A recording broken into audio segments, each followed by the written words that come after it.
Wow.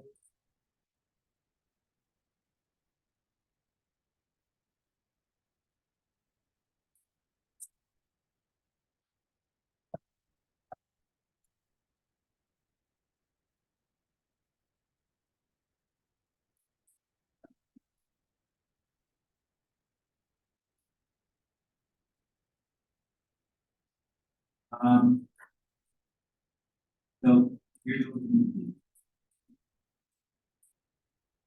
In Google, is everyone still doing their Steam account?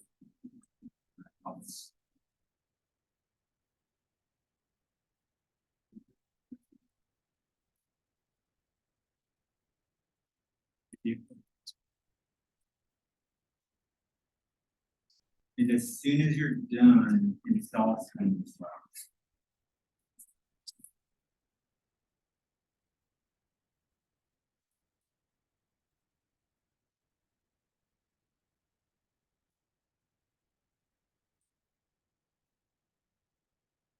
And these workstations that you're at, I hope you like share. You don't want to come back. Otherwise, I'll have to do this all over again, and that's not good. Jason? Yeah. If we work from our laptops, do you think processing things like issues later? Do You mean during class? yeah. Probably not. Do you have, I mean, as long as your laptop has a pretty beefy graphics card, it should be fine. It doesn't affect. It is fine.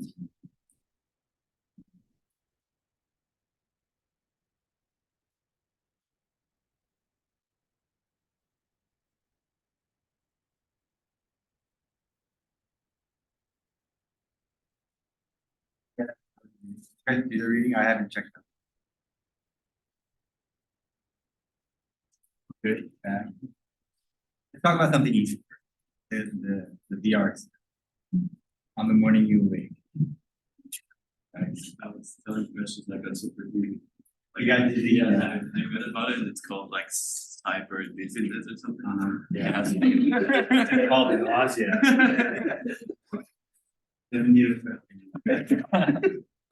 So the reason that happens is like when our brains receive different visual information than what our body feels. That you're not comfortable in that, right? It can happen like it's kind of like car sickness, right? Yeah. And so unfortunately, that is a byproduct of VR. It's gotten much better. So it's very different when you use something like a Quest because it's using something called 6 degrees of freedom, which is rotation, like how you rotate your head, but also translation. So we can move into X, Y, Z, rotate into X, Y, Z, and it's the term 6 degrees of freedom. And it's tracking all of that and sort of feeding that visual information back to your eyes, or the physical information back to your eyes visually. So that's supposed to minimize the sickness that you do. But when you're processing games or visuals like this, there can be a little bit of lag. It's a refresh rate very important in VR. Ideally, you're running things at 90 frames per second. Something like a Quest, it could be a little challenging because this is an Android phone that's grabbing your eyes, right? And so the hardware is not great. The way we're using these Quests in this class, we're actually just tethering it to our workstations. And so the visual information that we're going to see is going to be generated by the graphics card in the computer. So it should be a lot more. It's not to say that Quest games or apps can't be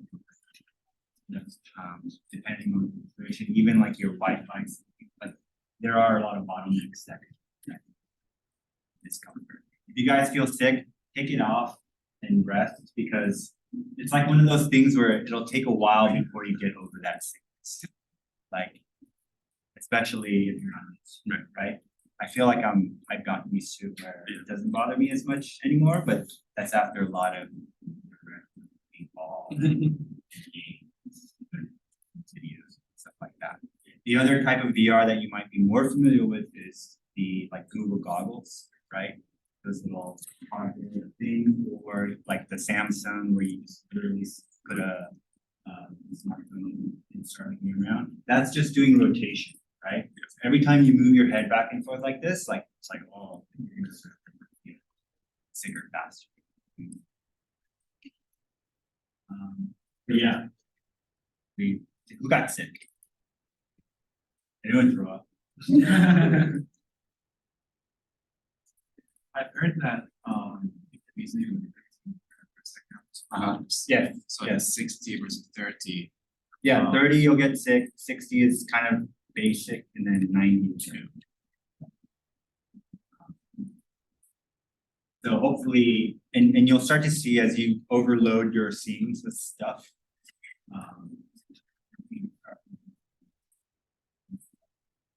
Really, one of the biggest challenges is trying to optimize your scenes so that you have like a lot of really good visuals, but you don't want to be dropping frame rate. If your audience gets sick, it's all for naught, right? Aside from the sickness, which is real, what do you guys think of the? I really enjoyed it. I think we really told the story by not like showing everything exactly as it was. Like things were slightly blurry, like the buildings were dotted out. Like it wasn't like you weren't exactly in those buildings. It was really nice as a way of like making it artistic. I think a lot of often virtual reality is like an exact mirroring of real life, but I like the way they stylized it. And I also just overall really enjoyed the like poetics of the story. I did like let out a little scream when they put like the phone in our hand, and I got I got really freaked out. The things are like vibrating and like things like sometimes things appeared out of nowhere and you didn't quite know where to go, which is like disorientating. But I really like the story and the stylization. Good. Were there any particular parts that you thought were the most poetic, or like especially in relation to the use of VR? When we were in the house with that old lady, and she was a survivor, and she was talking about how if it happened again, she wouldn't want to be a survivor. And there's a moment where she's like sat opposite you. It's like a really like intimate moment. There's also a moment in that same scene where she like disappears and like reappears across the room, which is a bit weird. Yeah. Anybody else?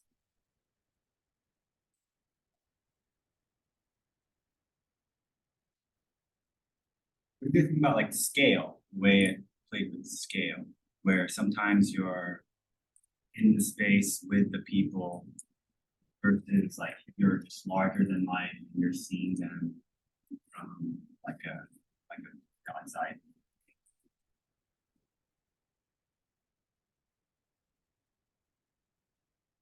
Depends on what you're trying to do. So if you're trying to make you forget that you're in a simulation, you shouldn't break the third wall. But can you see how the like one is when you pull your audience out of this like that as a storytelling. You notice any spots in particular where that was done like to good effect, or did it just seem like it's just another way of showing things? Because like there was one part in particular where I think we saw the couple in the balcony looking at the sunrise and sunset, and you're like just much larger than they are. You can sort of like look at them like the Lilliputians or something like that, right? Just as like a way of interacting with virtualized content. Whether it's that example or different example that we saw. Did you get anything about, or what can you tell me about the use of scale as a technique? Is everyone installed Steam?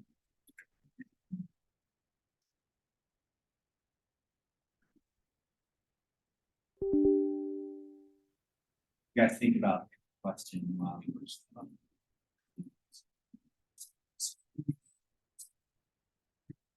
Yeah, I really enjoyed that.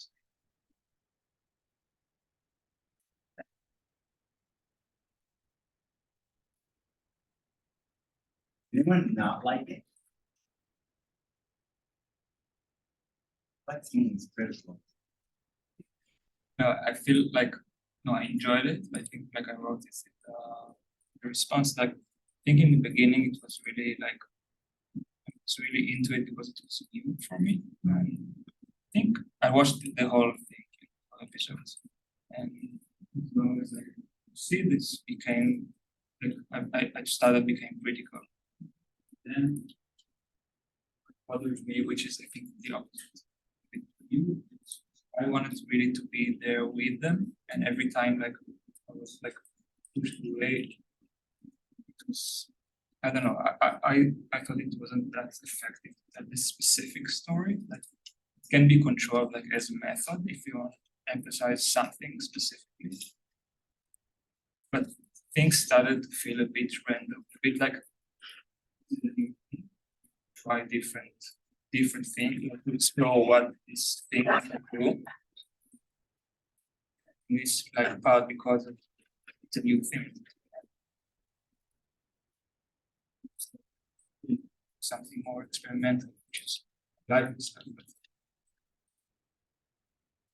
So I guess that calls into question like the different levels of immersion. Right? There's something that's immersive, like it's inherently immersive, but does it have to be or should it be one-to-one? Right? You know, people have called VR like an empathy machine because it kind of forces you to be in a situation much in a very visceral way, much more so than like watching a film. Well, whereas watching a film can be very powerful, being placed within a space has like a very eerie effect, right? Like all of the visuals that you saw in that experience were obviously digital, right? But like you still feel like you're in a place as opposed to watching something from a distance. I have a question. Yeah. Were the characters like scanned or modeled? I was like having a hard time trying to figure it out. They were probably recorded using something that's called volumetric capture. There are a couple of different ways of doing that. Basically, if you guys are familiar with the Kinect, Microsoft Kinect, it's like a part of Xbox where you play video games and scan your body and stuff like that. A lot of Microsoft made that open source a long time ago, where you could take that LiDAR data, laser data from cameras, and you can do whatever you want with it, but you're capturing essentially 3D information from physical space. And so using that technology, you can record actors doing things. Yeah. And then you could take the 3D model of that. So it becomes a 3D video as opposed to a 2D video. And you could take those as individual assets and place them into the environment that could then be experienced in VR. So that's usually how it's done. Everyone go in Steam, find Steam VR. And there should be like a download. I already have it here.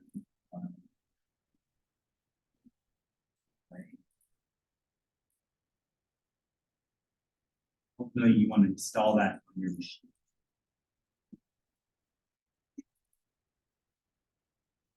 Also, all of the characters you saw were actors. Yeah. It was all based on testimony, but you know, these were performances in studio, reenacting these text messages and these conversations. I didn't know about the old lady, the survivor of Hiroshima. It could have been the same person that they used. I'm not sure, but it was all based on real testimony. So you can imagine trying to capture actors volumetrically in that way. You have to put them in a space, and you usually have like sometimes 8 to 16 of these Kinect cameras pointing at arrayed in a circle pointing at the subject. And so there's very limited space in ability to capture it. But you're getting like sort of full mesh. So it's it's that this thing called the uncanny valley. So like it's like you're seeing red posts, like I mean stuff like what happens. Yeah. Or they're facing you. Yeah. And your voice is coming out. Yeah. And they look like dead people. Right? But there's this thing with VR where like sometimes you see like games or like experiences where they try to go for like a realistic type of style, but it doesn't work because there's something off with it. So you're not fully immersed. But using like the 3D scanning and the point cloud thing, it does give it, you do feel more immersed somehow, even though it's like stylized, but it does feel like you're transported. I mean, it's definitely more real. It is, yeah. Even though you can tell they're digitized people, but you can tell that it was like a real capture. Yeah. As opposed to simulated person. Although they're getting really good at that. Like Unreal, I don't know if you've done any digging into Unreal. You have a sort of platform for the creation of characters called metahumans, right? And it's like pretty crazy. And so what they can do is you can use your iPhone and like it'll track your face and sort of place it on this what they call a metahuman, and you can act out performances. You could have your face and somebody else like dancing or acting out a physical performance with trackers, and you could play the metahuman with the physical performance of one person and the facial performance of another, right? And you know, it's still in the realm of the uncanny valley. You guys are familiar with it, right? But it's getting better and better, right?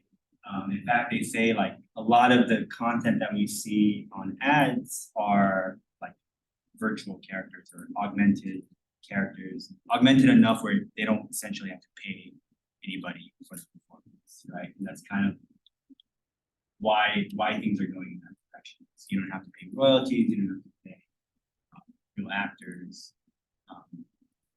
as long as they're convincing enough to sell car insurance or whatever it is, then that's good for them, right? So a lot of the visuals that you saw, because it had to be on a platform like this, a lot of the kind of point cloud qualities of the experience probably were necessitated by the fact that you're running the device that's fairly limited. So I think was another key aspect of that experience for me was the fact that rather than just accepting those limitations, they tried really hard to make it as artistic in spite of them, like working within those limitations. Super important. There's another, this is a paid thing, but it's not that expensive. You guys will try. It's more entertainment, called Paper Birds, which is like a really well done VR film, for lack of a better term. It's like a 20-minute experience. What's very interesting about seeing something like that is the fidelity that you get out of the Oculus Quest, but also the artistic choices. And you saw it in this experience as well, where you have a lot of like black space. The use of black space is kind of important because it's really hard to fill like your entire room, right? It's like literally world building, except you can choose not to build parts of the building, right? And lighting could be a really great way, right? Because when you make something dark, like you don't have to make it great, right? And anything that's far enough away totally works. You will kind of complete it like in his head, like so it's not really empty, but it's like not produced, right? Yeah, and our brains fill in, yeah, it's just natural. And so I think we can start to think about a lot of these as techniques you could apply to your space as well, because there is a lot of pressure or anxiety one feels, and you're like, oh, I gotta feel like I have to make a world, like that's a lot, right? And so there are clever ways you can figure out how to do that without overloading. And in fact, it's probably better not to overload because there's like a signal to noise problem that starts to arise if you start putting too many things, right? Sometimes like, it's like, oh, I found this great monster truck on Sketchfab. It's like, it's so cool, I'm gonna put it in my scene. It's just like, why? Like, unless it's about monster trucks, like, and monster truck is a stand-in for anything that's really cool, right? Like, you want, but Cool, but not necessary. yeah, and not necessary.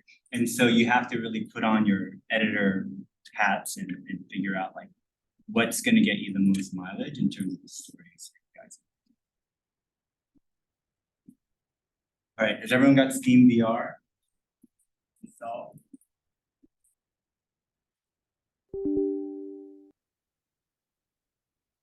You don't necessarily have to launch it, you can go ahead and make sure that it's ready.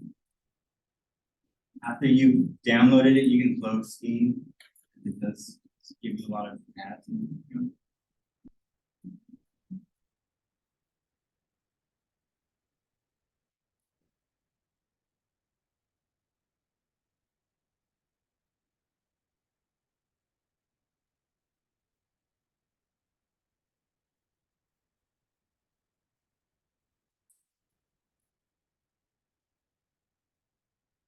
That's opening up for you. The next thing we're gonna do is download and install the Epic Games Launcher. So just, you can write down this address or just Google Epic Games Launcher.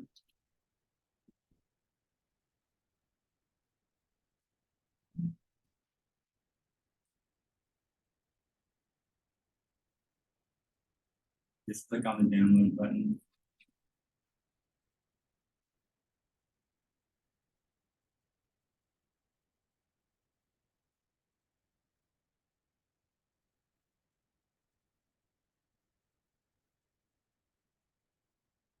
Go ahead and run the setup.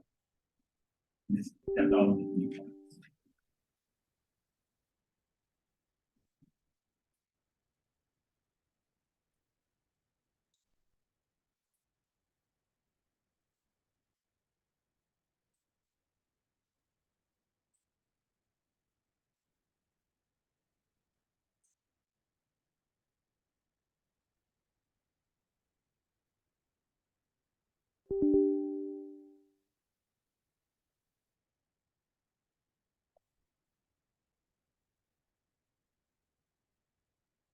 So for next week, I'm gonna ask you guys to make I don't wanna call it a thesis statement, but like a single sentence that represents the project you want, right? And without knowing even what the project ultimately is, it's really gonna be maybe a statement that describes a particular topic of interest that you want to explore in VR, right? So like if I were doing On the Morning You Wake all over again, my primary topic would be like nuclear war or nuclear proliferation, right? That's like the big picture topic that I want to address. And then I can elaborate on that thesis. It's like, well, I want to like alert the population at large as to how close the nuclear threat actually is. Right? Here's an example of, I'm going to explore this topic and explore this thesis through an event that occurred. And in this case, it's a documentary. You guys don't have to worry about that. You guys can make up your world, right? You build a world to sort of elucidate the topic that you're interested in, so you don't have to like base it on actual research like the documentary itself, right? So you have a lot of freedom, but obviously you have to contend with the way your audience perceive that work as well. And so a certain amount of research might be appropriate so that what you're presenting is believable and is striking and alarming or beautiful or, triggers the response that you want. But is not like, oh, that doesn't right, or that doesn't, I don't think, right? You kind of want to toe the line of believable and not, right? You want to toe the line of hyperbole and freedom. Sign in to your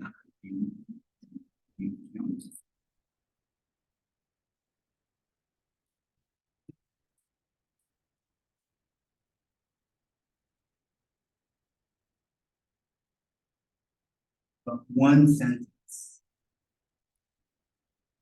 Don't elaborate. It's got to be very clear and concise. And then all of the details will come out through your product.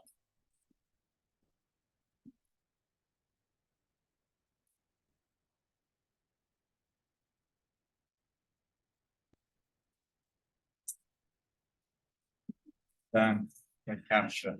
So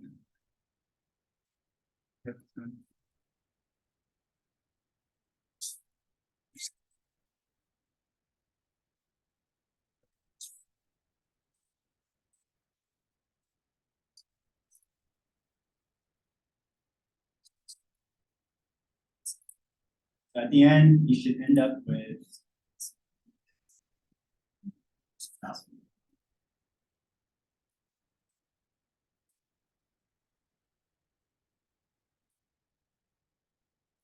so go to Google. Is everyone okay? Is everyone in?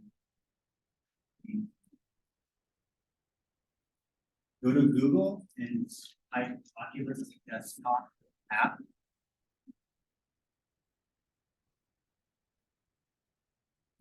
Install the Oculus app on your PC.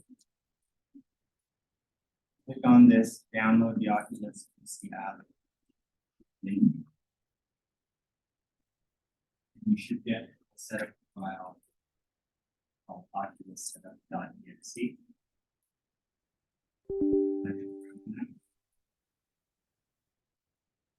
Yes.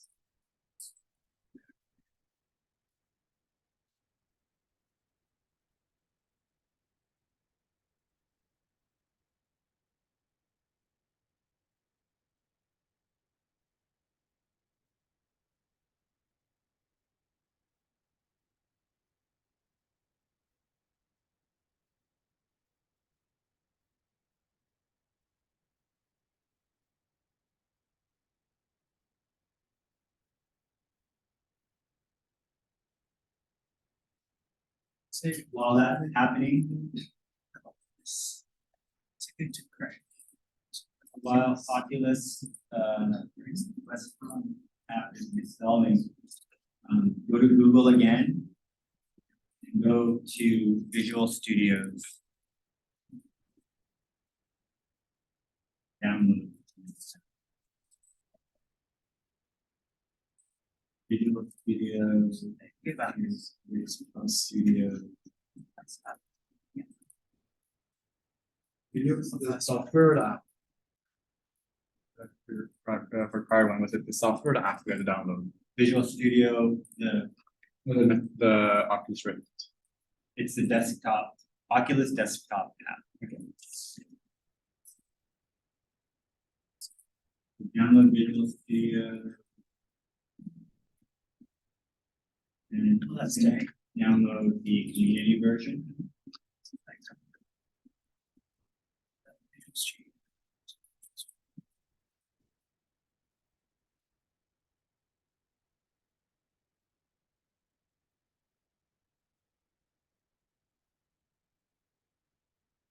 Let's start installing Embryon Engine. It'll take a while, so we're gonna talk about stuff. So we always meant to click community, but we had Visual Studio. Community, yes. And stop where you are.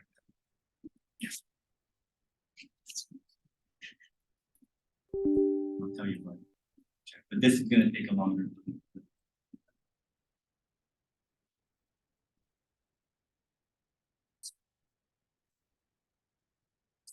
While all of this is happening,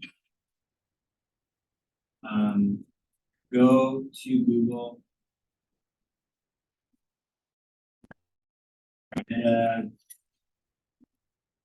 How to create meta developers.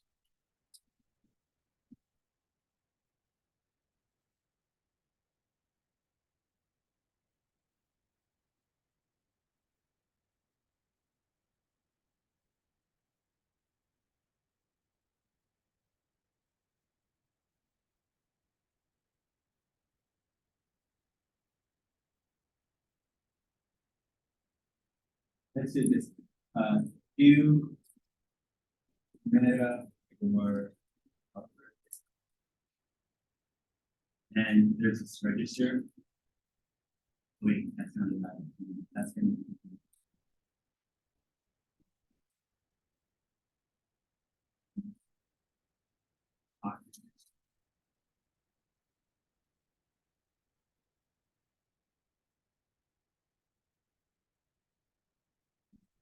Oculus developer. Go to create a developer account.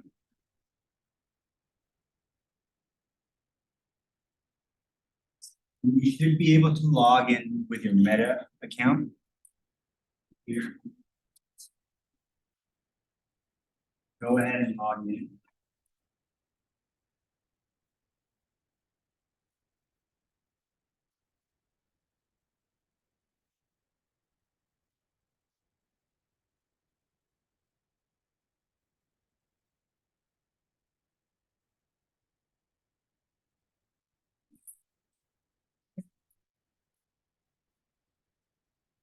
You should have like your little icon in the right corner. And then if you click on My Apps, get to a page. You can create an organization for yourself. It could just be your name or something like that. You just click create. I don't think you have to do this step, but this just ensures that you're in.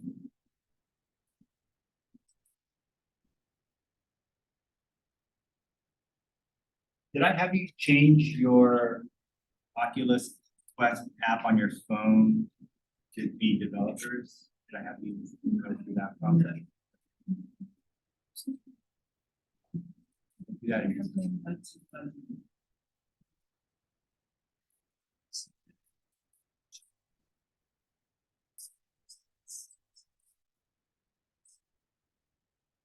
So your Oculus desktop app was installed. Click next.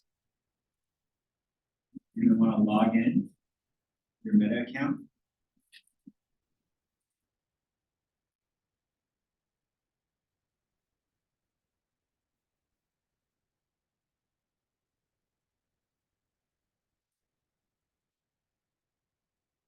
Click continue.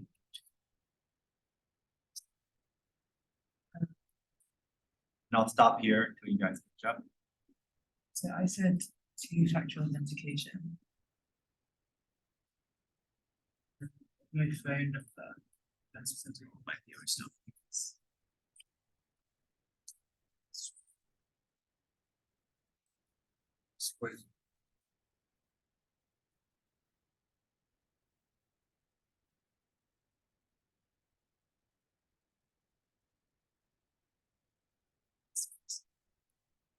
I got like a singular bar. So,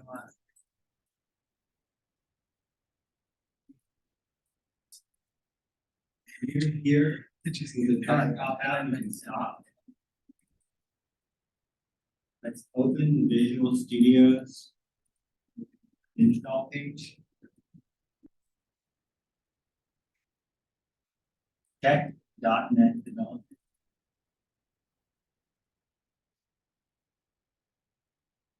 Desktop development with C++.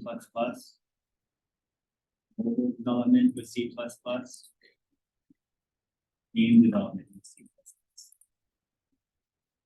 You can check the Unity box too. You can always add this stuff later, but I think it'll be faster. You can kind of see the total space that all these. Not that much. Yeah, Unity is. Okay, so .NET needs to be checked. Is everybody on this page? Request, the question. We're like way behind. You make your comment? We're not doing anything with this yet, just leave it on that page. But it's gonna be the question.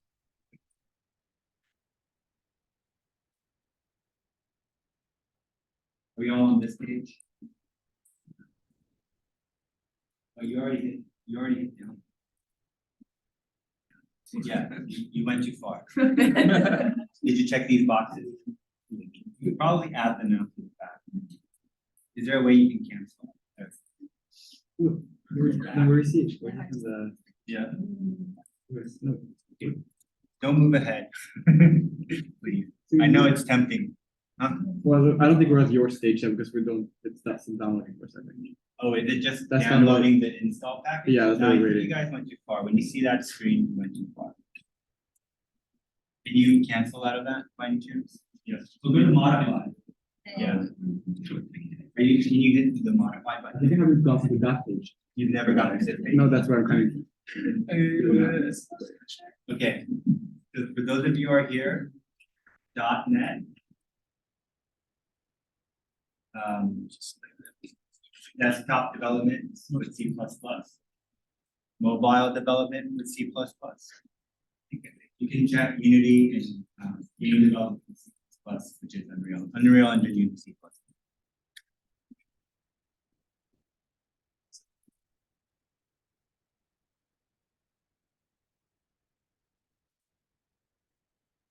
You guys can click.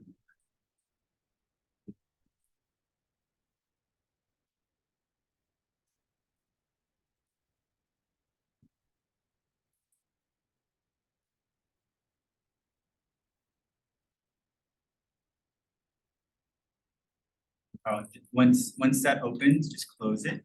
And then double click on the installer again. Okay. And you should be able to add the other packages. So, is everyone here?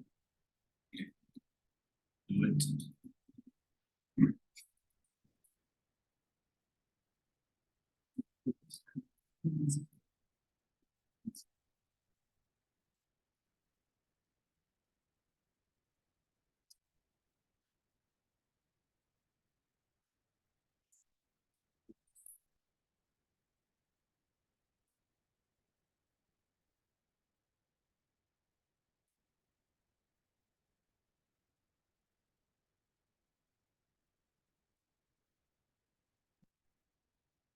Any final comments about the VR experience? Any last observations, takeaways? See anything to avoid? There was one thing that's that like as well as now they use Yes. strong You can see that's gonna send you guys. one cloud to scanning and then they use different styles of the assets and the scenes. So some scenes have trees, but like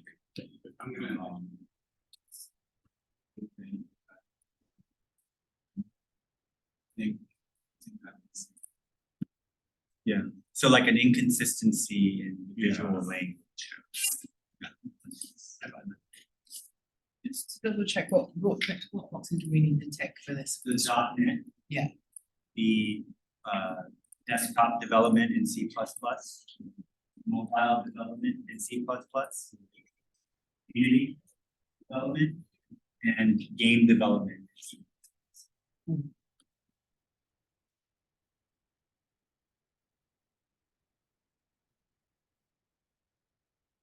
Tell me if it's working. Are you in Unreal already? Sue? Are you in Unreal already? Yeah. It's working? It's still installed? No, I had it installed before, you know. I'm still using the same computer from the summer. Didn't they update the operating system on yours? I think I came back in the You came back? third one. It's already.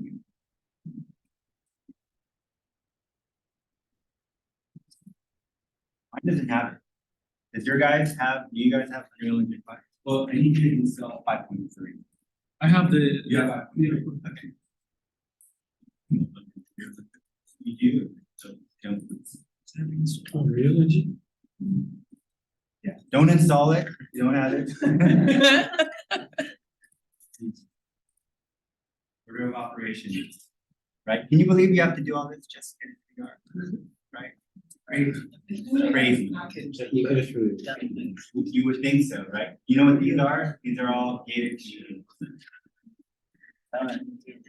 communities.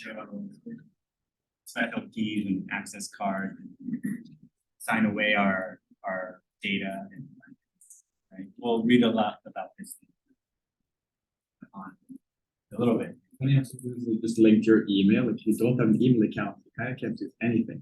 Sure. If you lose your password, your email, like my whole life, you kind of like everything is on my email. My Gmail account. They should issue a email account with your social security.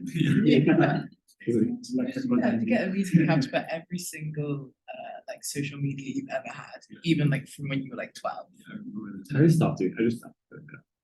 I got a bit scared, so I was like putting like stars.art. Okay, well, look. I love the questionnaire. Have you ever participated in human trafficking? Yeah, Have like- you ever done organ trafficking? Have you ever done weapons arts? No, no. On that note, shall we switch to-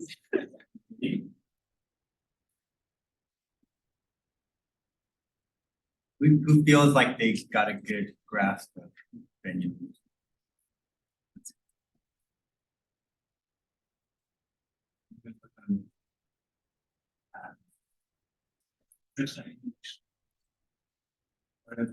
About the other? Yeah, first time in English? Yeah. Or the first time you read it in English? This was the first. Yeah, like every time it was like really different context, so I guess like. Yeah, this is really like, I don't know, it's a really important and basic. Sorry, see that louder. No, it's like it's really like a fundamental, like important article. Has to do like with everything, but like especially with design and like in terms of yeah, machinery and digital era. Yeah, really useful for this. So you would say that it is relevant. I mean, this was written in like 1935. Yeah. Right? And this was all in relation to photography. But it's really more a text on technology and our relationship to the way technology now produces content and how that's changed fundamentally our relationship with what we would call, he calls it art generally, but it's just the production of human culture, right? And so like, it's very basic, right? Like what he's talking about is very like deeply rooted in just how we relate almost to the external world, right? But in a social sense, right? And so what's his fundamental thesis? Like, why is he writing this? What's he trying to say? I think like it's no, I think like he's writing is because it's not that like in his time like film and photography became a new thing, but instead of saying like art would be like never the same. Like in one way, yeah, it's like it's like another thing, but we need to change our approach to art, but everything. But he's like the and find new ways and meaning in this his era and now in our era. So he wants us to change, but change what? Like, how is it before, right? This is kind of like a liminal moment. What would be the before and after of Benjamin's writing about it? is it a proposal? Or what is it? What's the text also? Carl? My kind of perception of this was, well, as you said, it's at the critical point of time where new forms of mass media or early stages of mass media is introduced. And I kind of, my central thesis that I extracted this was how you perhaps see art's function in society change from what we talked about this whole horror thing, and how art used to have this kind of mysterious and mystical feel around it. Then with the introduction of new mass media tools, it kind of loses that, and perhaps the function goes over from being artistic and being of, let's say, philosophical value over to informational value and to, let's say, political value. So very important words that you just said. One is function, right? And I would maybe not characterize what you would call earlier forms of art as having function per se, as opposed to the latter forms of art, like the technologically reproducible art is having function. Right? This function, he almost talks about it in very machine-like terms, right? Like he talks about the industry of film as an apparatus, right? He starts to talk about the superstructure versus the foundation, right? It's very technical, right? It's very additive, right? Whereas like the earth, if you want to think about it, Semper has nothing to do with this, but like Semper has like the earthwork and then the sort of tectonics that go, right? So the earthwork is subtractive and constructive. So this is very much a technical, technological, technology doing. I don't know if you picked up on this, but this is kind of a warning. I don't know if you would agree or disagree with that. You guys had opportunity to argue, but this felt like a warning, right? He's writing this because he's warning us of something. What is he warning us of? Fascism. Fascism. Yeah, but I think it gets towards the end, it gets incredibly explicit. Like I think he's really subtle. Like during the piece, he's talking about like how we see things collectively and how, like, for example, I like when he's talking about a cinema and the idea that like we consume film as a way of like collectively understanding art, and like it's more of a widespread thing, whereas art is this like art in a gallery is more of a singular experience. And then he gets really explicit towards the end and he says like that collective thing is actually an act of like an aestheticization, like a standard aestheticization, and how that can be used as a tool of fascism to like create a standard or a norm that we work towards. Yeah. So tool, right? Function. And so what he's recognizing in this new form of art, this form of media, right, is its ability, its susceptibility to become a tool for fashion. But also capitalism. Right? The Jewish and Marxist. The number one thing is to take away, like, Benjamin is a Marxist, first and foremost, right? As a result, he talks and writes with dialectics, right? Marx is a neo-Hegelian, young Hegelian. You know anything about Hegel? Hegel is a dialectics guy. Thesis, antithesis, synthesis, right? And Hegel is also the history guy, right? Hegel believed that going through the dialectical process through history, you advance humanity through this process. And history essentially shows that we improve ourselves or improve the condition. Except Hegel is an idealist and Marx is a materialist, right? And for Marx, Marx is looking through this process through what he can materially see in the structures of society, right? Through the means of productions and through the changes that he's witnessing in the ownership structure and the means of production during the time he wrote and studied his ultimate thesis, which was like in the mid to later 19th century. Right? And so in the very beginning, Benjamin talks about Marx as someone who's making a prognosis of society based on what he's seeing in terms of capitalist production and exploitation. And Marx ultimately says, this is not going to last, guys. Right? People aren't going to stand And don't worry, capitalism is gonna kill itself. It can't possibly last. And Benjamin is saying it's been 50 years. Right? And it's still here. And what he's also saying about the time is now there's been enough time for us to see the effects of capitalism on culture. Right? And it's not the culture, we're not seeing culture that's driven by the proletariat or a classist society. What we're seeing is culture driven by new means of production. Namely in the technology behind film, what he just generally refers to as technological reproduction, right? The ability to reproduce.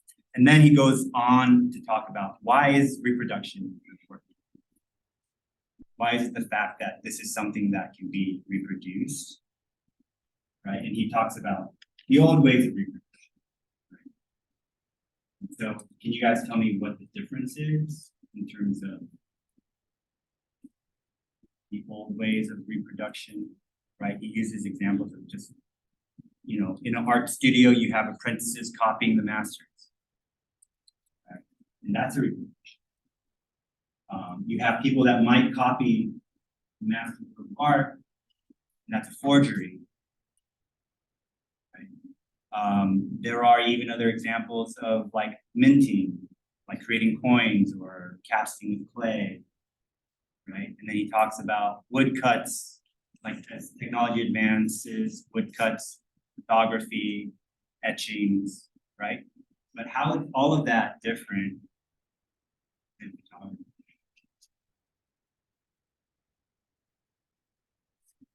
It's worker centric, the other is not. One is what? Worker centric, the other is not. Worker centric? It's like it requires labor to be put in, and usually a person with Marxist beliefs accounts the value of an object to the labor put into the creation of the object. But when a camera comes around, it does pretty much the exact same thing in an instant. But is there a point? I agree with what you're saying, but I'm not sure that Marx is, or Benjamin is citing that particular, at least not in as direct a way as you are. The mechanical aspect of it, of reproduction that photography allows for, is not so much about not having labor associated with it, as much as it is about a different concept. I think about how many copies you can do, like the math. Okay, the quantity, right? Just sheer quantity that mechanical reproduction allows. The main point is like, even if we could reproduce like in the past, so we still had the original, right? It's different than the copies. We have this original and copies. Okay, there is this idea of original, right? Whenever you copy something, the original is there in the old ways of reproduction, right? What's the importance of the original? As an aura. It has aura, right? It has a time and place in history. That's all aura. Everyone talks about aura. Aura doesn't matter, right? It's a thing that it's a phenomenon associated with art. And he's saying like, it's gone. Aura's gone, right? But there is an original with these other forms of reproduction. But what is Benjamin is asking, like literally in the text, what's the original of a film? Right? If I put on Captain America and start watching it, what's the original? And do I care? Right? And so he sees that, and that for him is the destruction of the art. It's like there is no original. Original doesn't matter. It's kind of similar to all these conversations, like when NFTs came up last year, and it was like, oh, I can just take a screenshot. Like, no, you cannot take a screenshot. That's not the original. But like, well, it's the same picture. It's like, oh, you don't have the blockchain behind it, and you don't have the key, but well, I have the picture. Yeah. So the NFT is a perfect example of what Benjamin is describing as something that Aura just doesn't exist with an NFT. Yet somehow we still kind of obsess about, well, I want you, if I'm buying something, what am I getting? Right? And so this is something that we still have a hard time grasping this day. Is he positive about the film in camera? What do you think? Look, I'm gonna read one quote from page 13. So he says, "For the first time, photography freed the hand from the most important artistic task in the process of pictorial reproduction task that now developed upon the eye alone." So I'd see it as a positive thing, because now it's like you just focus like visually on that thing versus you don't have to do more like physical tasks. But it's confusing at some point, and then he goes on, and I just, and I know he also acknowledges that it's a different type of art compared to traditional art, because now it has the motion and sound. Not the photography, I'm talking about film, like also like, but overall, I couldn't. What do you guys think? Do you think Benjamin likes film?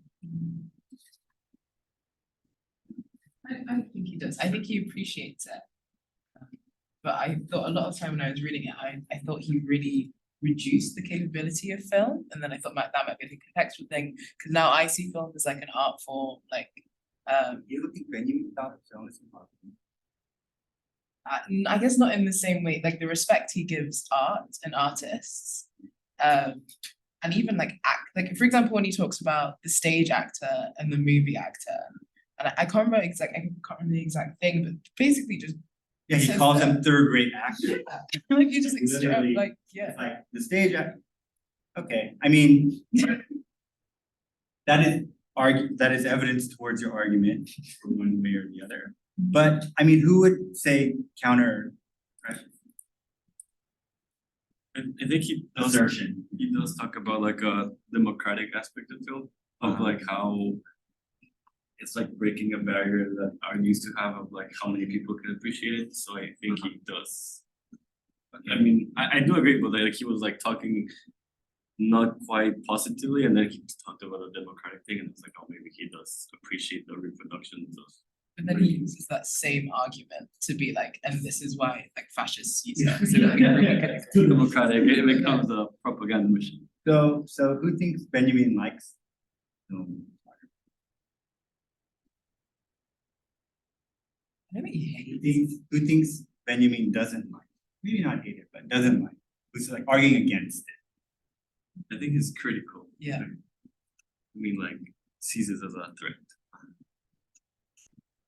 But is when you critique something, is it about liking something or disliking? Like when you're in a studio review and someone's critiquing your project, is it purely about, do you care if they like or dislike your project? Or do you want the criticism to do something? Right. And that's a very important word, because Benjamin was kind of working, I mean, as a dialectician, socialist, and he was good friends with Adorno, Horkheimer. While he wasn't part of the Frankfurt School, like, there were social critics, right? They're very much interested in these sort of vast changes that were happening in society during the time. And they were critiquing it, they were critical of it, right? But I'm not so sure that it's as simple as liking something or not liking something. Because as with most things, there are good things about it, right? Like what you're saying, film is an art form. And I think Benjamin 100% believed that. To the point where he said art is completely different. Right? I can't remember what page, but he's saying like people are asking the wrong questions when they're critiquing film during his day. It's not whether either or, it's art is just completely different. We don't think about art in the same way, because film just fundamentally changed our relationship to the image. And in the best case, what can film do? I think it's like in page 1.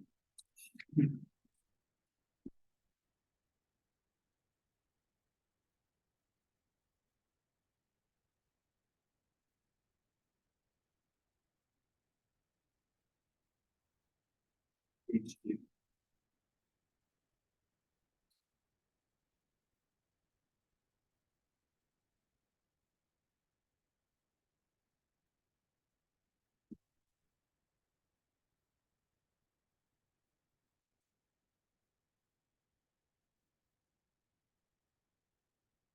Yeah, so the last sentence in word count.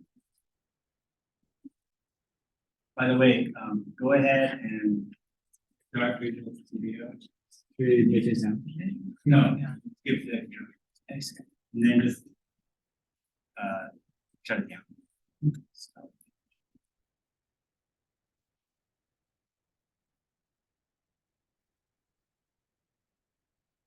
now.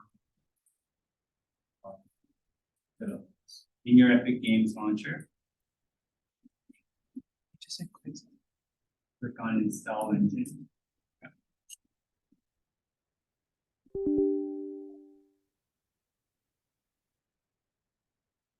Right, so what's film's greatest potential for him? Hint, he's a Marxist.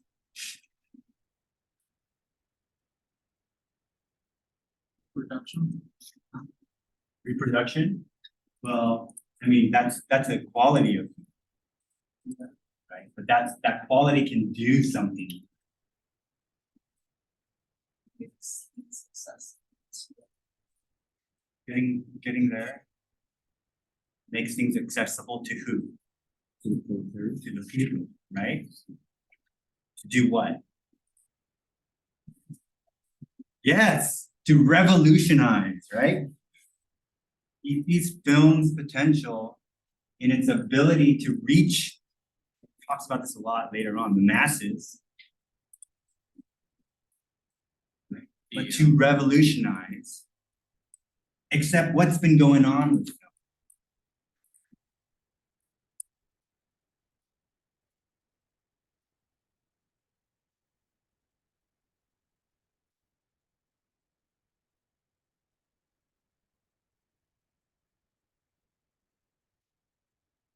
Years, but we still don't have revolution.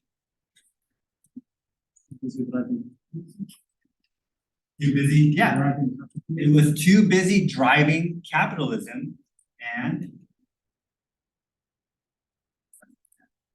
fashion.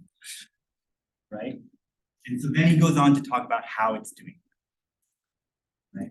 And so he's talking about the revolutionary potential of film because it's such a powerful medium, right? For good or bad.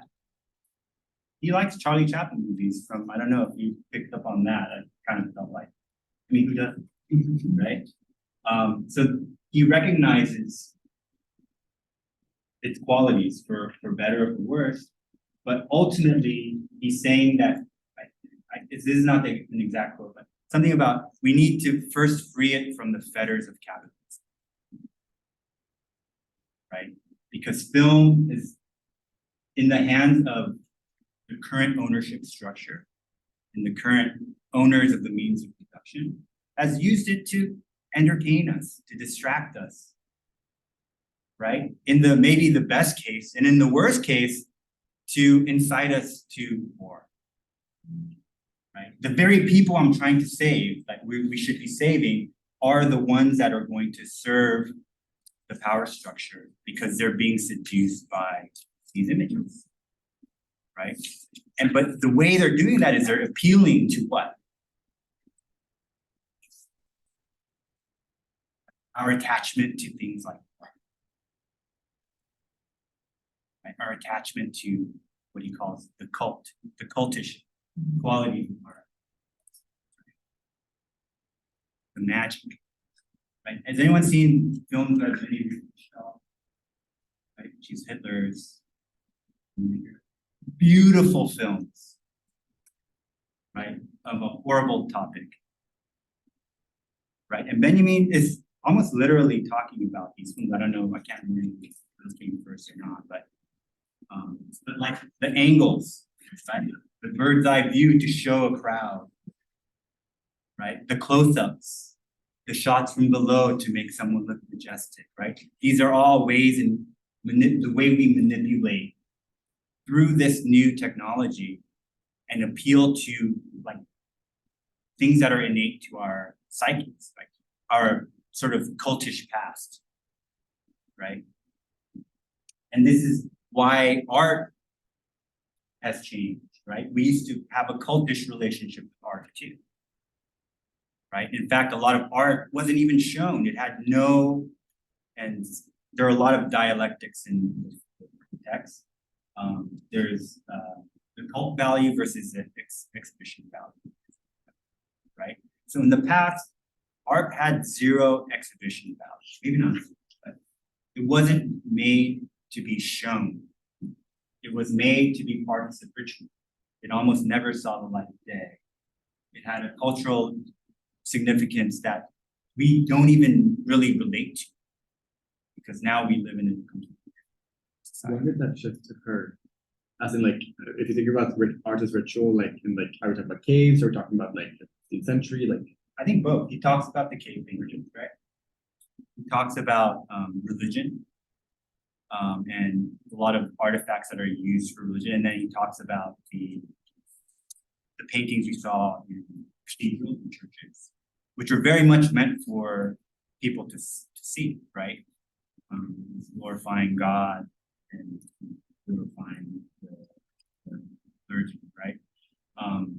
And so I guess you can consider that an evolutionary process a little bit in terms of how things went from purely cultish, individual, kind of hidden value of artwork to something that became more public.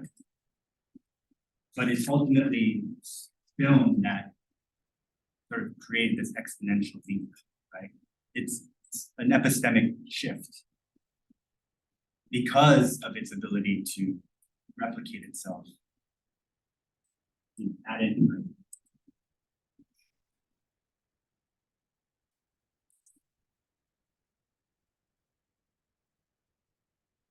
And beyond that, and this is going back to an earlier point, when technological reproduction is fast, right? Someone talked about the eye, right? He says somewhere in the text, like, as quickly as the eye can see something, it can be reproduced and disseminated, right? And he's writing about this in 1935. What's happening now, right? We have our cameras everywhere. We're recording ourselves constantly, right? And just out there in the cloud, right? And so, you know, he's talking about all of the potential effects of film, but I feel like it very much resonates with what's happening today. And it's gotten that much more, say, powerful through digital and our just interconnectedness through the internet. Right? So the internet changes, say, the massive qualities of media. And all of this digital technology, including these VR headsets and smartphones and all that, just increases the quantity of the content that's just surrounding us.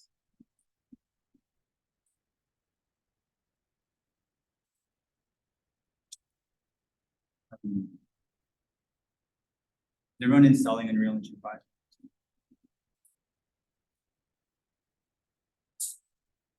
What is architecture? Why do we read this in architecture?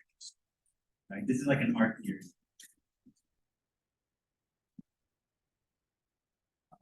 One of the most important aspects of this writing is Benjamin is starting to describe for the first time social function. Right? He talks about the theology of art, right? Love, right? Art's sake, right? He calls it theology of art. It's like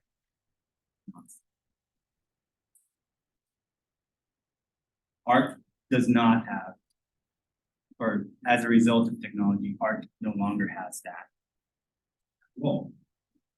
Art's role now, if we want society to continue, then it needs to perform a social function. And that social function is empowerment, revolution, whatever you want to call it. But what is architecture? Why do we read it in architecture? Just because he talks about architecture. Does it mean that for architecture, does this text belong in architecture? Something I was thinking about when he was throwing away art for art's sake in the context of architecture is I thought that actually I'm thinking of like heritage and like heritage buildings and how in fact they as an object, like an art object, form a social function of like bringing people collectively together to like support this piece of art. But I was a bit confused on how that would fit into his like art for art's sake, because I'd argue that the main reason why people would come together in like heritage groups is because this is like an object of beauty, of like some kind of like, I guess, perceived beauty and importance to that. And then art necessarily isn't necessarily the object isn't political, it's a beautiful object. For like in the context of architecture, art for art's sake can come back.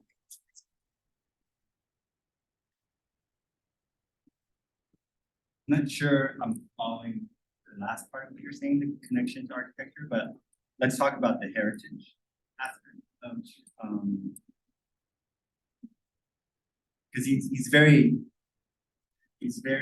like he writes specifically about history and heritage. It's like, and that ties into this idea of aura too, right? There are just certain things that lock us into a time and a place. And I think at best, maybe it rings out or becomes a document for, say, culture events that that people can sort of share, appreciate. But he's also very critical in the appropriation of history and heritage. He talked about it with specific films, like Ben-Hur. Right? How we're like, he doesn't say it exactly, but it's implying that we're kind of rewriting history through the use of this.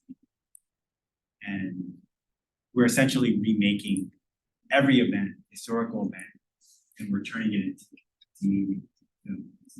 And it's essentially being used for entertainment purposes, right? At best, right? And at worst, right, it's what the fascists are doing, right? If you watch, maybe I'll make this a look at something because you'll probably find these on like watch Leni Riefenstahl films, right? It very much plays into this idea of heritage, national identity, or cultural identity. And that's not disconnected from architecture, right? Like, you know, the Capitol in the United States is modeled on Greek temples, right? It's fully fake, right? We're just adopting a visual style. We're appropriating a heritage that we associate with democracy and power, and we're just using it for our own purposes, right? But if you look at these structures, what kind of heritage or insight into a heritage are we actually gaining? Right. So I think when Benjamin writes about films and this notion of heritage, he's really kind of warning about the power of film and this ability to disseminate these ideas as being kind of changed.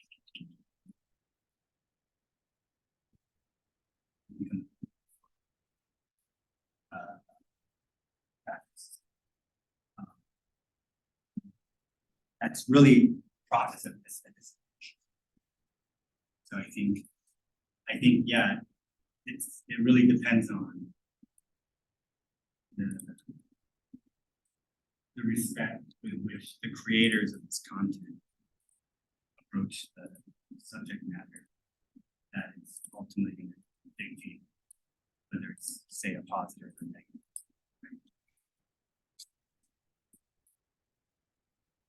It's not a novel issue.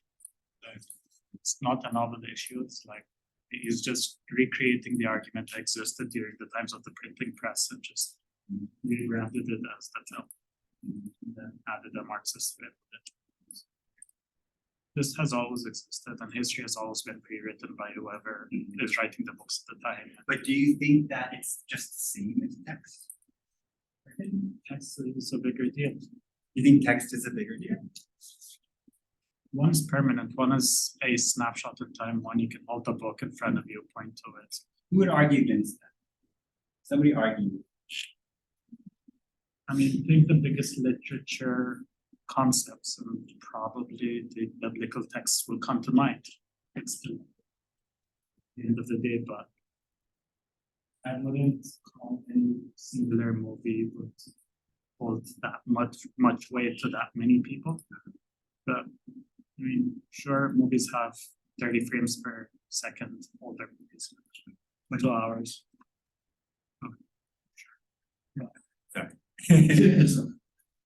But Text has always been superior. Like nobody discusses important matters in movies. They do it in written form. come on, somebody. Who would argue texts are more important than films I mean, I'd argue or images? there's a universality in images that you don't get in text. Text relies on language, it relies on context, it relies on the ability to read. Yes. Whereas One of I guess with an image, like the only thing is the ability to see it. Like for example, like what you show doesn't necessarily need a caption that can get something across. Whereas if you showed me a piece of text in another language, even if it was way more evocative and way more controversial, if I don't understand that language, I can't read it and I can't be influenced by it. But the image could do what the text could. But the artistic bar is way higher. Like there are texts that have been translated to hundreds of languages purely because of how impactful they were. And it's like, okay, I'm gonna take a snapshot and it's a representation of a real life situation, but you can't create a meta image, which kind of personifies the entire struggle that existed within certain people, for instance. I mean, I don't think anyone would argue that texts aren't important for that at all, right? But I think it's hard to argue, and Benjamin does have an argument, and we can talk about that in a second. But I think it's hard to argue that the image doesn't just hit more faster and more constantly, right? Like, how many words do you think you read in any given day versus how many images do you see? And I think the argument here is not about quality, right? It even says quantity has replaced or quantity has become. Right? It's really more about just we are overloaded, and later on in the text he talks about we receive all of this in a distracted state. Name an iconic image. Very default, very long.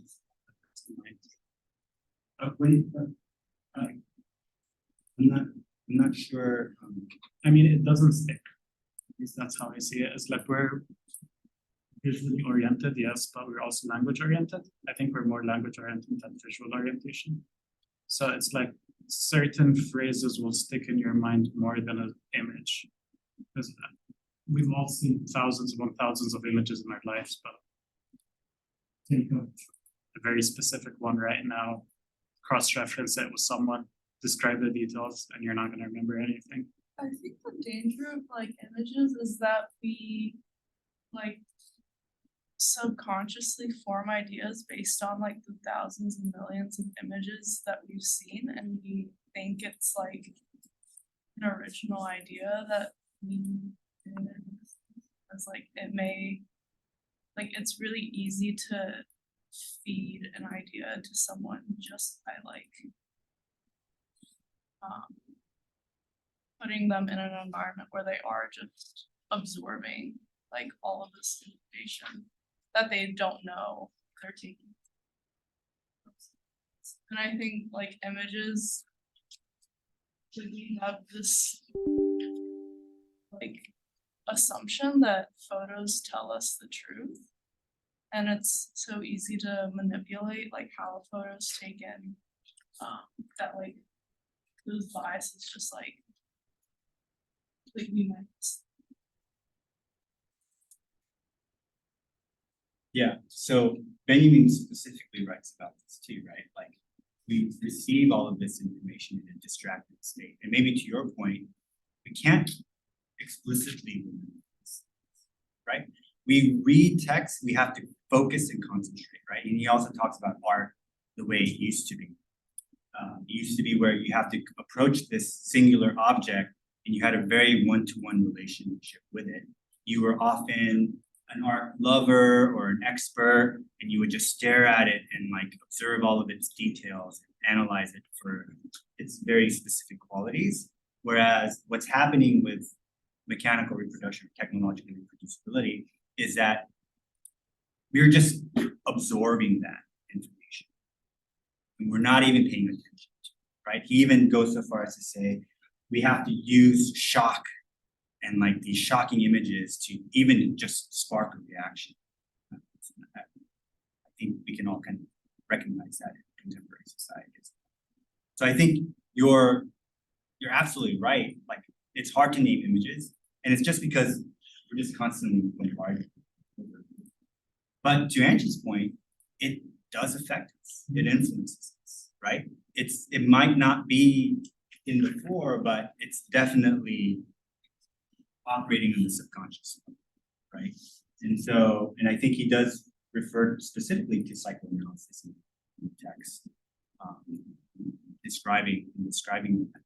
And so I think you're both right in that books, like, should you choose to be a scholar and take the time really to read and study and focus on these things, can obviously have a very powerful impact. Another argument is that because there's a time factor with text where it takes so long for someone to read, it takes so long for someone to write, that there's almost a self-selection that starts to happen. Whereas with the image, image is cheap, right? Especially today. And so it's so much easier to proliferate this form of music. And I think Benjamin is definitely aware and talks about the printing press and its impact, but also recognizing that the power of the image to affect a greater population, and I don't know if you would agree with this or not, but the image affects more people than, right? Because it's easy to consume. And I think that's where we're in the danger box, right? If we're all careful observers of images and critics of images, we might not have this problem. But no, we get Mickey Mouse, we get Charlie Chaplin, we get Marvel movies and superheroes that make us feel really strong and great when we leave the theater, right? These are all distractions. These are all just things that take our mind away from the issues that matter, right? So these are like the negative aspects or qualities of film. And so he's very much warning us against that because it's being used against us, right? And I think what he's saying about architecture is he uses architecture as an example, right, that predates art even, of a form of human culture that we always have received in state expression. And we've always received collective, right? So it has what he calls its tactility, or we perceive architecture and we feel architecture, right? He calls it use.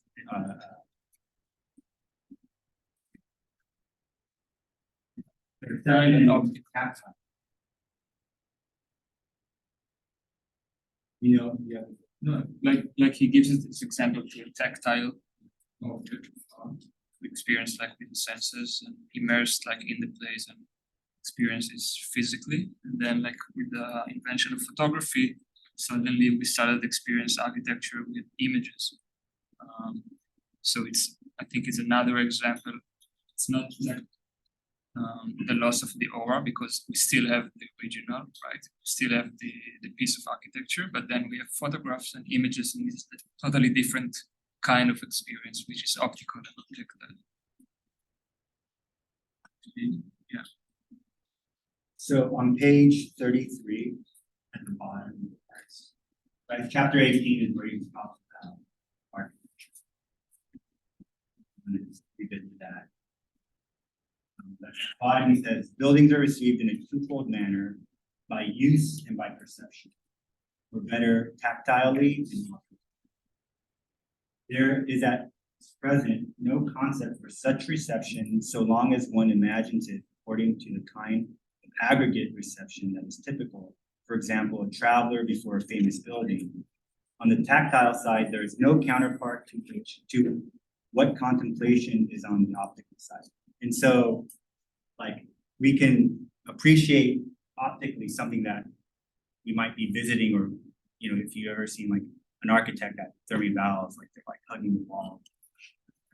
And they're very much focused on the architecture itself. But we're just in the space, right? We're just absorbing this product of human culture, right? The endeavors, human ingenuity, just absorbing it in a distracted state, right? And so Benjamin offers this as a model by which you can start to think about film, or today, other types of, right? So how do we, right, and you know, if we want to take it even further, start thinking about the metaverse and interacting with virtual spaces in this class.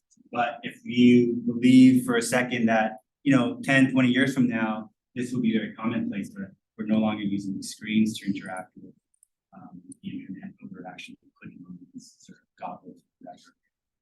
Then what does that mean, right? Like, it now becomes very much spatial, and this, what Benjamin is writing about, becomes much more relevant, right? Because now we're literally in this like media space, in this content space. This is like something a bit different than what he talks about, because he makes the difference between being in space, right? Experience, looking at the image and like experience VR is something like in between, right? Because you are in the space, kind of, you immerse in space, but it's only optical, right? For now, right? So it's kind of in between, something different than this or that. You guys think it's only optical?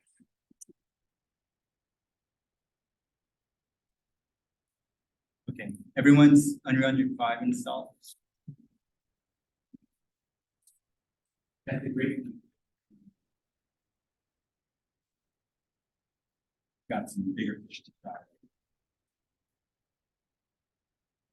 So unplug your Quests if they're plugged in from your computers.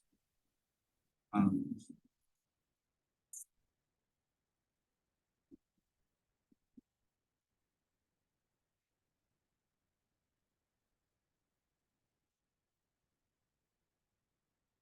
think that's it.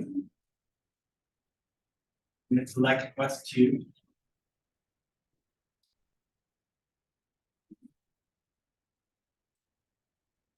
Let's select link.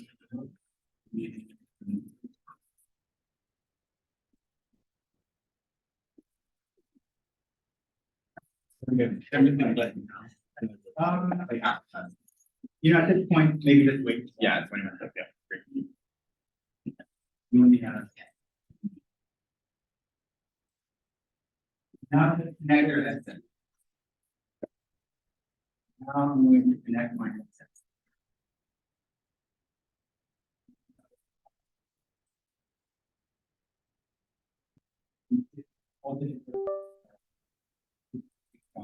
We meant to be connected, so.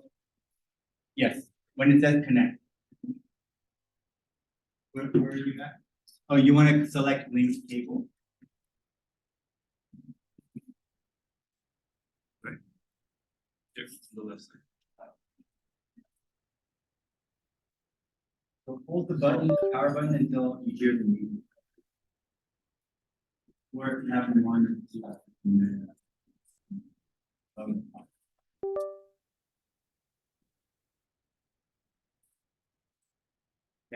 And then I have a little green.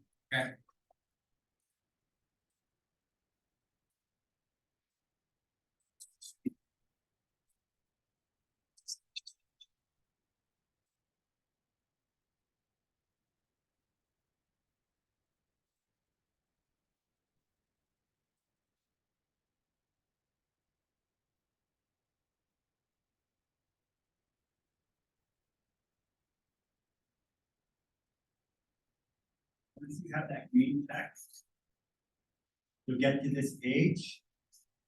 And you will see that it says Oculus is not set as a default OpenXR run. I'll hold it here for you. Push the power button and you'll hear the music.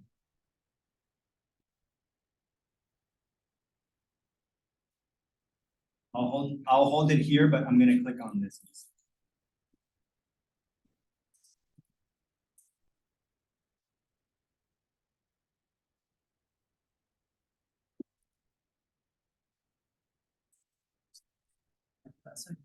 Is your Quest on?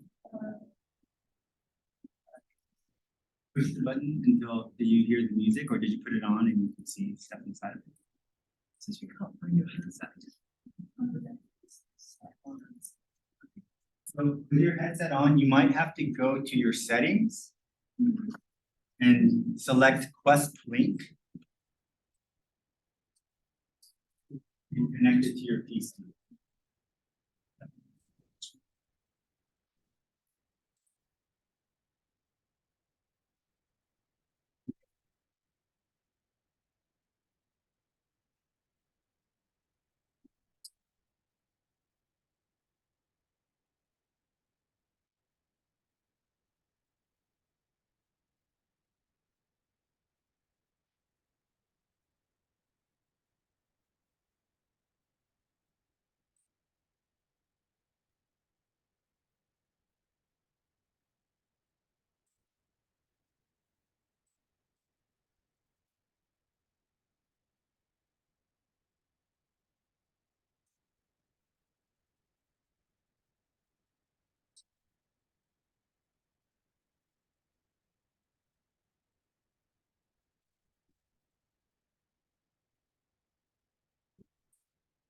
When you're at this page where it says Oculus is not set as the default OpenXR runtime, just click on Set as Default.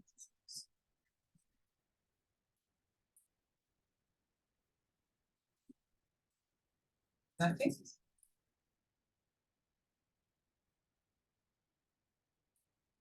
So you'll get to this page. You should go ahead and check this unknown sources and make it blue while you're here. This is what we're going to check Oculus is at. I'll leave that on this page. See if I can.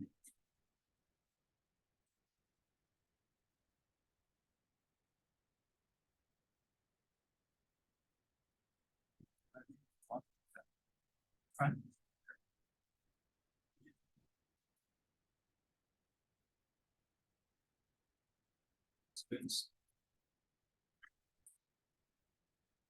If I can pass, so you guys.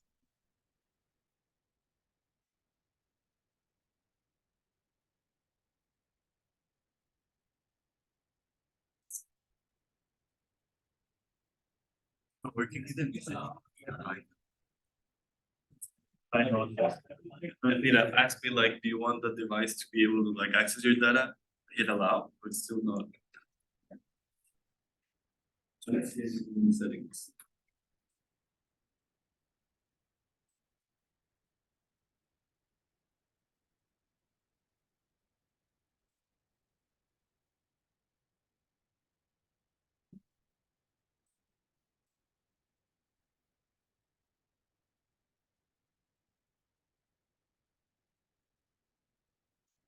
Quest Okay, we'll troubleshoot that. They're both having trouble.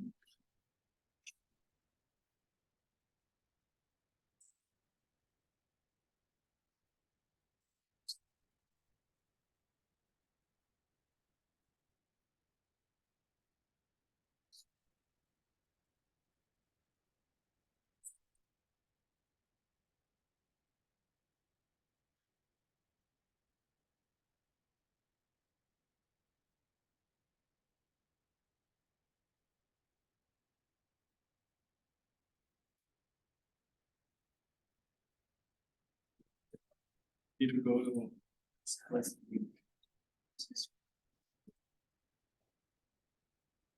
In your settings. Yeah, and then it says. Okay, have you gone inside of the design? If you go inside, So you've already selected Quest Link. you're inside, is it on? Now try quit setup and then try it again. Yes.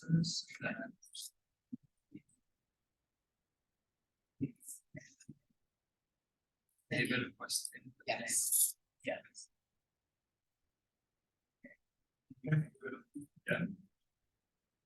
Um, So I'm gonna go into. Okay.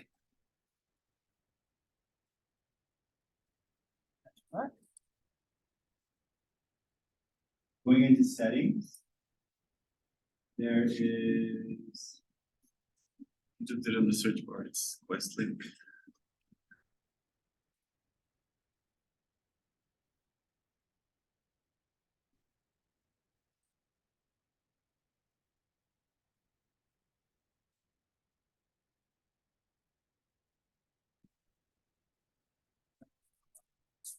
And I'm gonna launch Quest.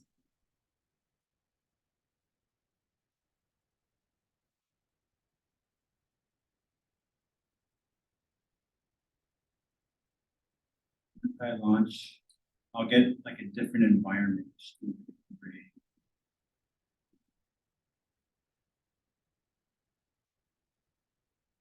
Great environment, my computer screen. Yeah. And yeah,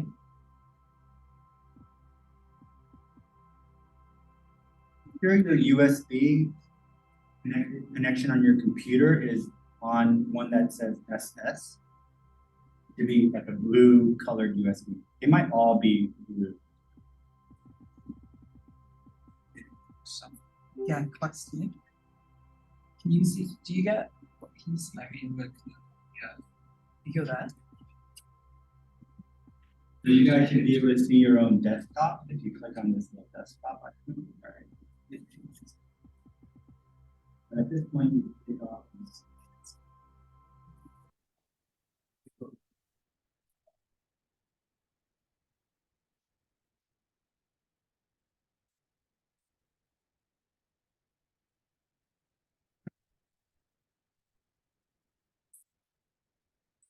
How's everyone doing? I'm just gonna keep going so that it's recorded and I can share this with you. You can we'll troubleshoot after. But I'm launching Unreal Engine 5.3 now.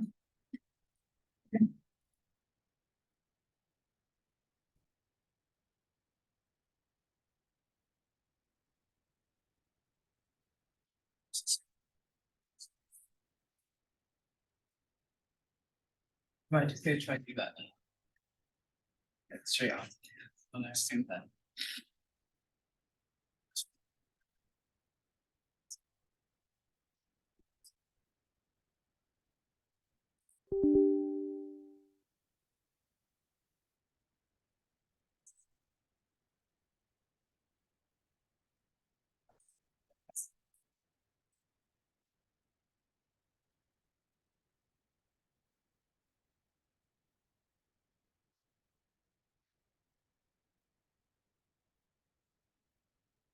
I assume it's doing.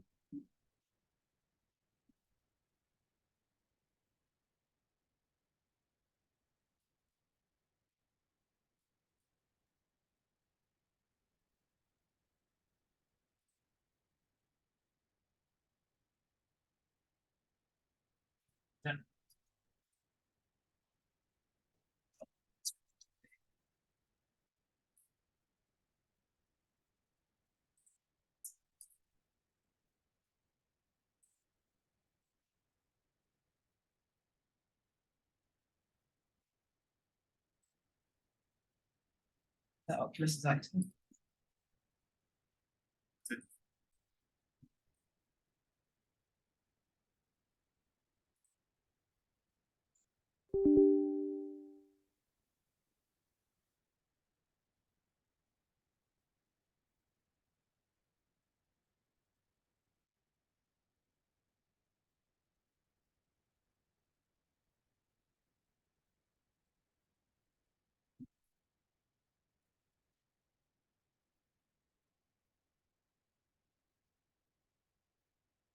will allow access. Yeah.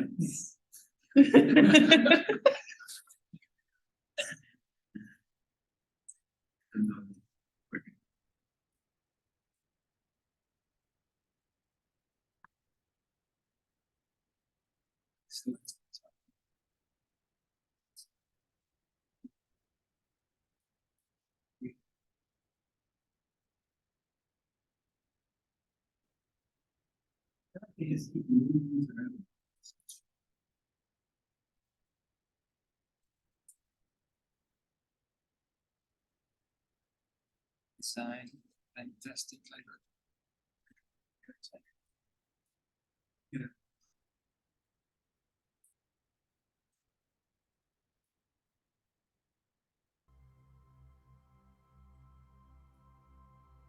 But if you launch the class, you see an interface like this. It's kind of like a gray gridded room.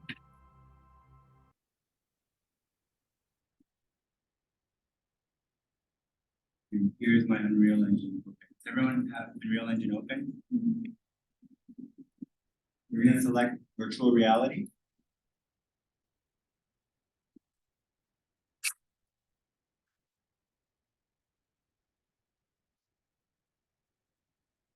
Make sure you control the location of your projects.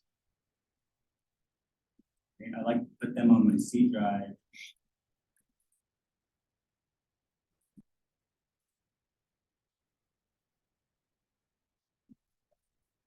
Create a folder where I keep all my projects. Unreal Engine projects are not individual files, but they're folders full of lots of things. And so know that when you're creating a local Unreal Engine 5 project folder. And that's what I'm setting as my project location. I'm gonna call this VR.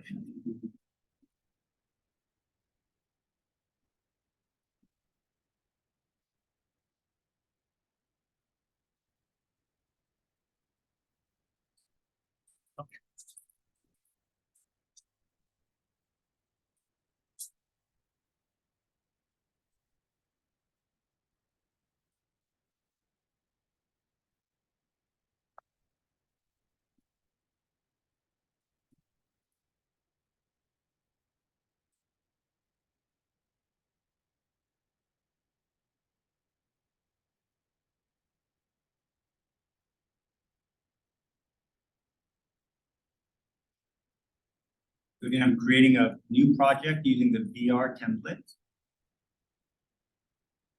And I created a new folder on my C drive. I'm gonna keep all of my Unreal Engine project folders.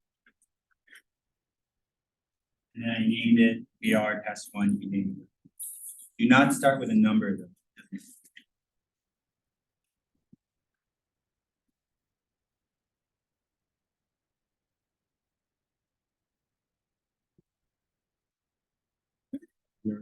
Annoying. You can get like a glasses spacer, but it doesn't do very much.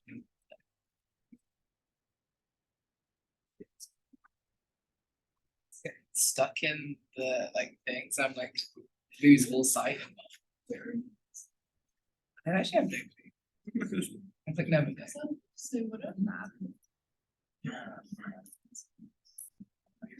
Yeah, I tried it and it was still really blurry. It should fit over your glasses.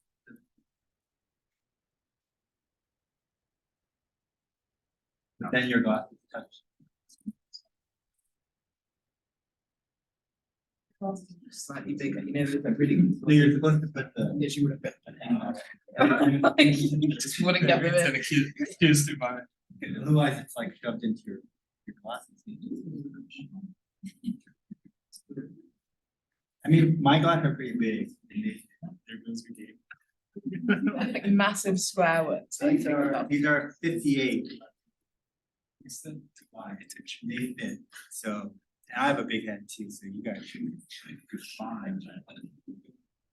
Oh, it's open. Here we go. Yeah, okay. I think it's the elastic. It's your glasses. So now if I go to this dot dot dot. I wanna launch this in VR preview.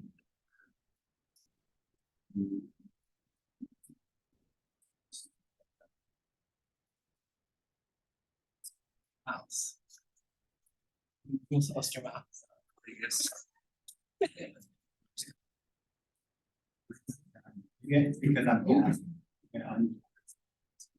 You're weird. Who's in VR? You see the gloves? Yeah. Weird as hell. Where's the sun that the shadow looks like that? Here we go. It's behind these illusions.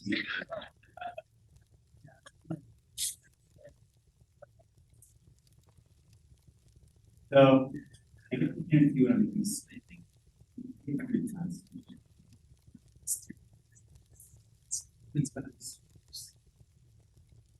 Oh, wait, you can see what I'm doing. Yeah. Okay. All right, so the joystick on my right hand, if I push forward and hold forward, it's gonna create this little stream with this little circle. You guys can see that? Yeah. And so when I let go of the joystick, that's where I teleport.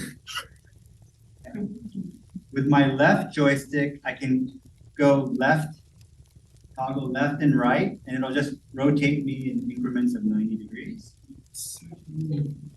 Right, so I can teleport to this table, and this little button that I use my middle finger for on the handle is a grip button, so I can grab this little Nerf gun, and then when I pull on the little middle button, I hold the Nerf gun, and I can fire the little Nerf gun with the trigger button in front. And I can start, doing stuff. But I have to hold the grip button with my middle finger. If I let go, I drop my and I can grab all sorts of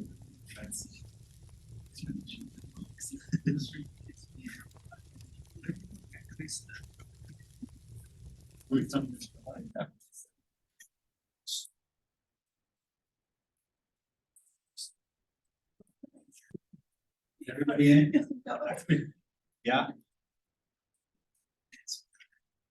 Wow, that was a success. That was a win in my book.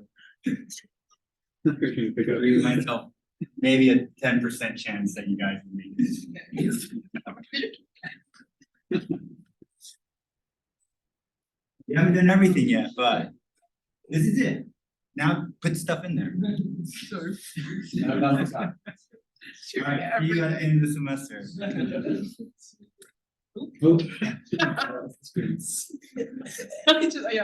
Don't knock the monitors off your table, that's all I ask. Middle mouse button, Did you get it? Like they're not in your boundary thing. but you have to be really close. Okay, cool. Handout. Put the gun down to be able to move it. We're gonna meet here again next week. Now that we are VR ready, and we're gonna start importing shit into this space of ours. Like monster trucks. That shoot lasers from your eyes. Find the obligated coding engines. Sure, yeah. Or I don't need to. How do you decide? Anyone feeling ill? This is much faster than, like, you can check the frame rate. So it should be much faster than. It's not the frame rate, it's the rotation in 90 degrees. So Oh, yeah. It's like a little confusing. Yeah. If you drop something directly under you, it gets really confusing. Yeah. Maybe we'll have a rec room. Maybe just teleport. Could be there. You guys can be. That's what the precious teleport side. Okay, that's it. Yeah, we got, I call this a win. We discussed the reading and I got most of you in VR. Who didn't get into VR other than Carl? Oh, no. Did everyone get in? You're good? No, you got in? I think Mac doesn't support, so maybe if there's a way, I'll try it, but if not, I'll. The process might be a little different. I think I'll try to figure this. Yeah. But next week, we're meeting here, we're doing exactly this in the beginning of class, just getting into VR, and we're gonna start importing stuff. We're gonna see this and move around in VR space, just to demystify it. It's really not that hard, right? Aside from having to download and install and stuff. Once you know the steps, it's really not that hard. And it's really now about creating a concept. Like what's gonna make this experience meaningful is your creativity. And so next week, I do wanna, something of a thesis statement, let's just call it a statement. Your statement of intent. Then we'll talk about what that translates to in terms of space. All right, great discussion, I'm glad. Very.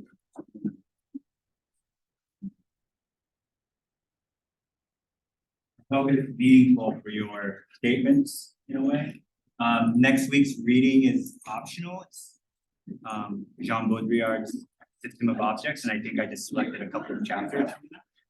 I'll send you, I'll link. Were you guys able to download this reading through the link on Canvas? Yep. Yeah, so I'll do the same thing with that. Yeah, that's optional, we're not reading about it. Any questions? Like we need to work on our project like here, or we could. You can, so do this on your workstation. Okay. And then you have it here, you have it there. You're probably gonna spend more time up there. We're only gonna be here. A handful of times.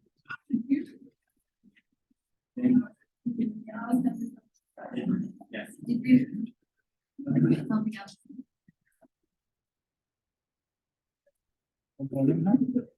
Thank you. The recording. Yes, I will send you the recording so you guys can have it for your presentation.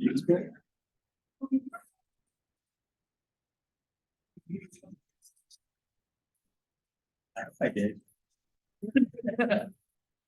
My computer just crashed. There's a point at which I dropped my Good job. Okay. It's like, I'm sorry, get out of my way.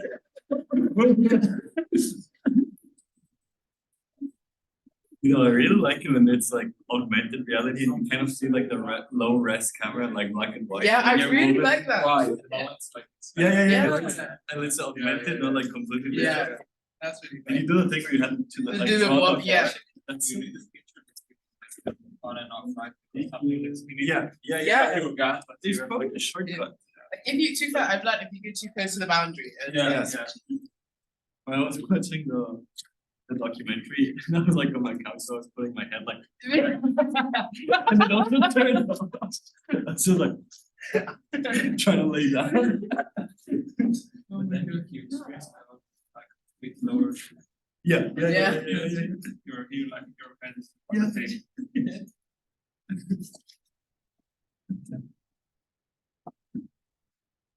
I also kind of like how it's like, it doesn't track your hand that well, and then you get the controller, and it's like perfect. It's like perfect to the inch.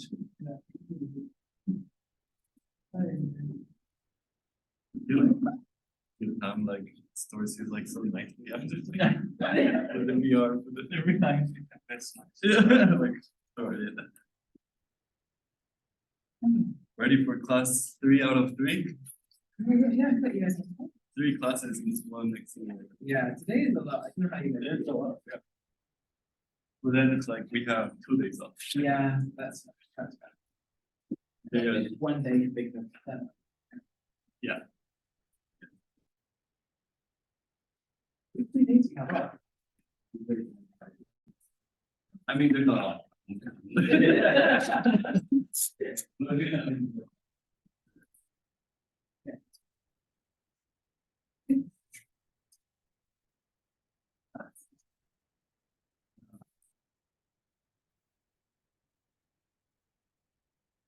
you so much. Okay, thank you. See you next week.